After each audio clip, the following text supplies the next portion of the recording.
আপনারা মেয়েদের সম্বন্ধে অনেক কিছু শুনছেন, কিন্তু আজকে আপনাদেরকে বলবো আমার এক ভাইয়ের কথা। উনি বলছে মেয়েদের কালার হলো তিনটা। এক নম্বর কালার হলো শয়তান কালার, দুই নম্বর কালার হলো অভিনয় কালার, আর তিন নম্বর কালার হলো ইবলিস কালার। আগে শয়তান কালার বলি।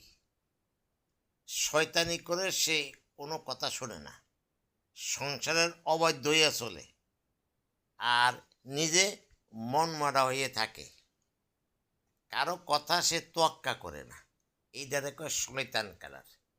আর অভিনয় কালার, সে সবসময় কান্না করে, গাল ফুলে থাকে, ভাত খায় না, চুপে চুপে কেউ না জানা সত্ত্বে আবার খেয়ে ফেলে।